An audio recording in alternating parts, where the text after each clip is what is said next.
Hello, podcast land. Welcome to Voice of the Parrot.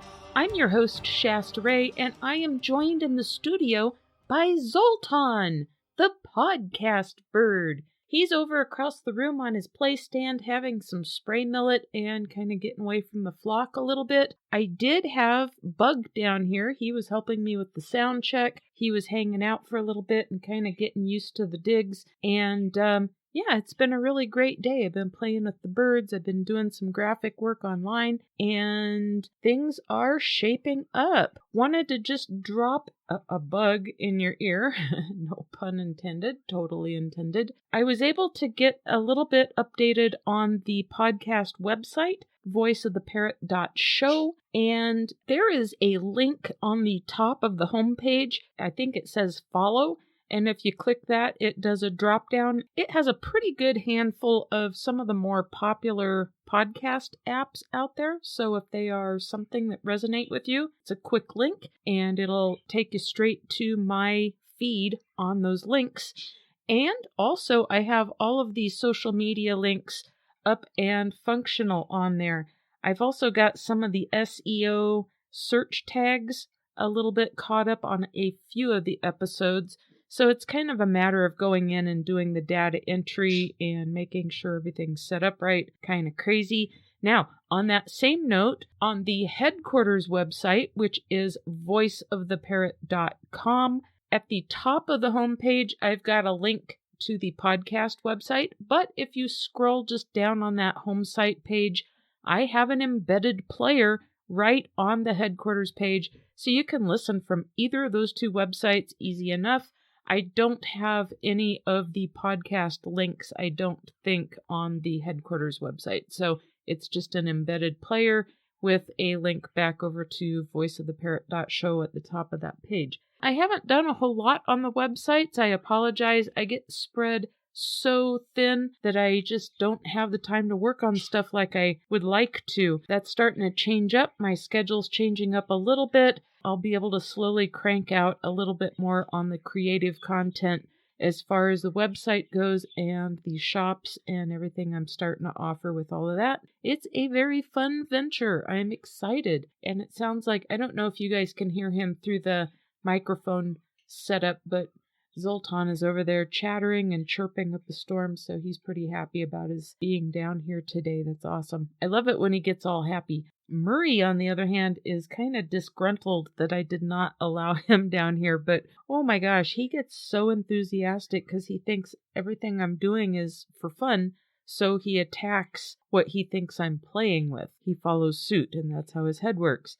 And oh my gosh, I can't afford that. Now, speaking on the destruction factor this weekend, I put a couple new toys out for everybody in the bird room on their play stand, and it literally took me about 35 minutes to clean that room last night because they went so crazy, shredding things and tearing things up and scattering all of the remnants everywhere. Holy cow, it was insane. They had fun. You got to do that. You got to give them toys and keep them happy and keep their heads busy and their little beaks busy. And the bigger the bird, the more destructive the bird. So you want to make sure that you have adequate toys for them. I'm starting to work with some connections on really good toy prices and some food prices. So stay tuned for that in the near future. Now, let's just kind of move right into the main content of this week's episode. I always approach stuff with kind of a upbeat attitude. This is more of a somber attitude, but a couple of things hit me square between the eyes the past week, and I felt that it was worth kind of bringing it into the podcast a little bit to make a couple very valid points. And sometimes it just feels like the universe is trying to tell me something with this podcast, because not only did two personal events occur, but the content of this week's episode was reinforced by a lot of stuff that just started coming up on my news feed on this topic. So anyway, let's just jump right in. There is this weird thing about us human beings living with birds. It seems like a lot of us, when we're actually ready to settle down with a bird, we are a little bit later in life. And the birds that really suit us or appeal to us are going to be larger and therefore longer lived. And they are a very, very big commitment. And even if you are a younger individual getting a bird, no matter what your circumstances are, please understand these birds will bond with you and they will love you, and they are highly intelligent. They're very complex, and it's very, very, very, very hard on them to go from one owner to the next owner to the next owner and hit the shelters and stuff. They start really losing trust and it throws them off really bad, and they don't understand why the person they were so bonded with is no longer in their life and just dumped them with another human. Now they got to learn everything all over again with another human being. So, like I've said all along, I want to try to encourage people to make decisions that will ultimately keep birds out of the sanctuaries and out of the shelters, all that good stuff. They will end up there for various reasons, but one reason that they end up there is because they outlive their owners. And how this came up was I was made aware of a friend who lost his life very recently, and nobody really knows what happened. So he did not keep pets, but he was an animal lover to a degree I can't even begin to describe. He was in the science community. He did a lot of research out in the field with animals in the desert, and everyone who met him loved him. He was very likable. He touched everybody's heart. I knew this individual since he was a teenager, and I watched him go from being an enthusiastic teen into a very well-respected professional in his field of work. And it's very unfortunate. He was very young. He was only 36. So there is a whole bunch of us that have known him all through the years, and we just don't know what happened, and we are stunned, and it's just kind of rocked our heads. We can't really wrap our minds around it. So I was talking to a very close mutual friend, and he had seen this person very recently, and so we were just talking about it, and we hadn't caught up in a very long time, so we're catching up and chatting it out for quite a while, and in the middle of it all, it comes up that he had lost his mother recently. So, a little bit different species of animal, but his mom had a couple of elderly dogs, and now this friend and his siblings are having issues with trying to find the right home for the dogs, and they want to make sure they go into the right hands, but everyone lives in different states, and they're kind of becoming a problem, and they don't want to just drop these animals off at a shelter because they were very pampered, and you know how that goes. So you get where I'm going with this. So the whole point is, as I've been talking and having these conversations, all of a sudden a whole bunch of like bird articles would come up and a couple of dog articles, and just stuff would come up about shelters and how animals end up there when their owners die. And I've seen this in recent years a number of times that I felt like maybe it was just time to discuss it. So really, what I want to encourage everybody to do out there with your birds is keep a little journal. Get yourself a little notebook or a journal of some sort and start writing down various things. Talk about how you got the bird, how old it is, anything you know about the origins if you adopted it, its birthday, if you got it as a young bird, as a little tiny baby, whatever the case is, the brand of food it eats, combinations of food, favorite vegetables, way that you prepare the vegetables, favorite toys, log all of the vet visits, wellness checks, any kind of health issues, likes, dislikes, things that freak it out, things you've taught it, words that it responds to, basic routine, everything that pertains to that bird's life. Keep a journal, and then talk to your friends and family, people that you know are bird savvy, and start getting a plan together. If you've written a will for yourself, make sure that you update it with provisions for your animals. Even if it's not a bird, make sure that your dogs or your cats or whatever kind of animals you keep are taken care of, and go to the right person, because what could happen, and I have seen this happen, is a family member that is grieving and in shock from losing them is going to just start dispersing things. And things like pets can be well-meaning, and just be put on Craigslist or something like that, and they may not know what they're doing. They could very easily end up in the wrong hands in a lot of bad ways. You don't want that. So make sure that you have definite instructions in your will, or get going on a will, update your will, and start thinking about this for your animals, your birds especially. And if you are like me, I'm 56 years old. Oh my gosh, I would love a larger sized bird one day. But I know that this point in my life, I would be best to go work with the shelter, have them kind of match me up with something that's a good fit for me, and I could meet the bird and work with them and get something that's a little bit older that needs a home. It would not make a shred of sense in my point in my life to get a larger bird as a little baby or as a very young individual, especially one of those that lives,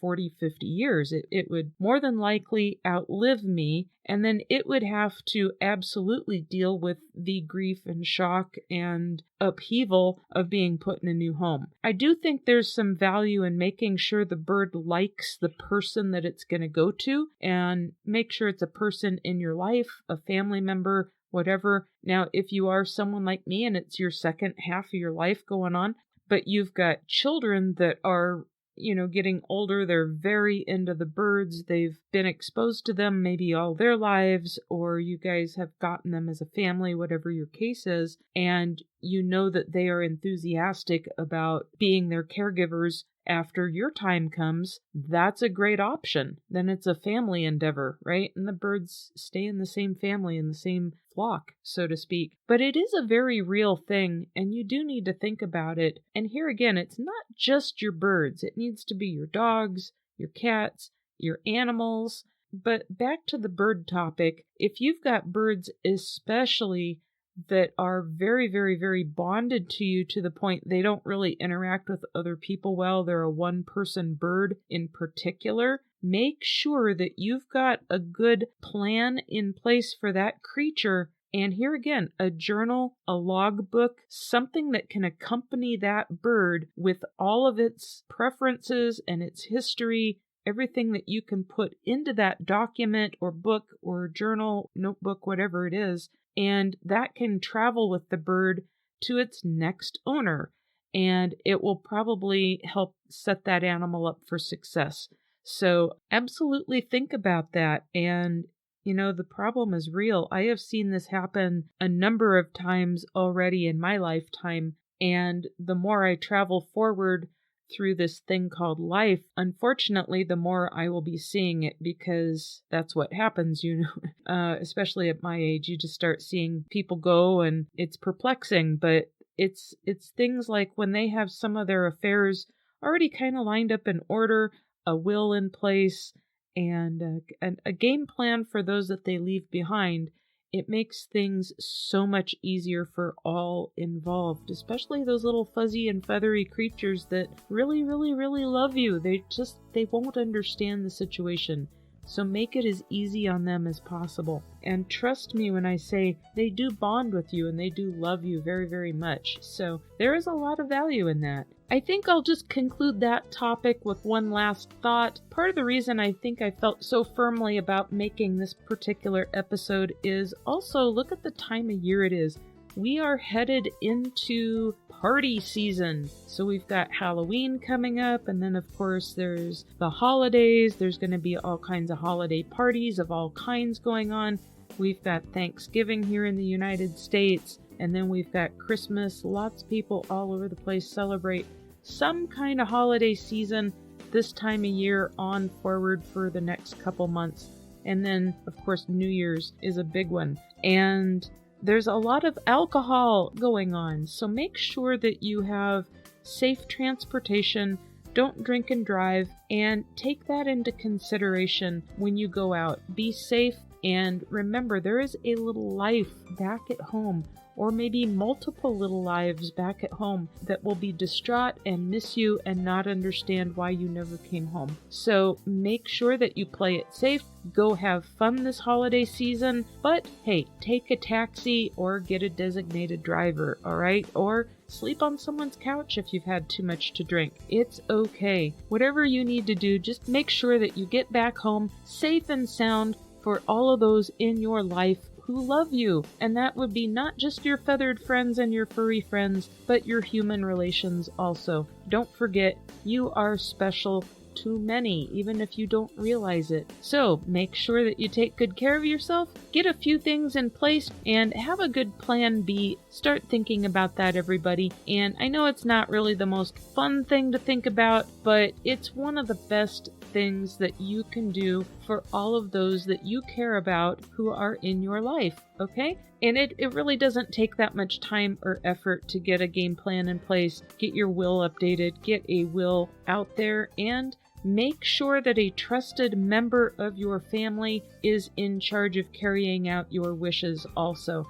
I have seen a lot of oopses out there over the years with that. Make sure that the person who is going to carry out your wishes is a very trusted individual with everyone else's best interest at heart, okay? And with that said, oh my gosh, here again, we will see you next week. It will be a lot of fun, and it will be a Halloween extravaganza. Be safe, go play with your birds, and we'll see you next time. Bye-bye.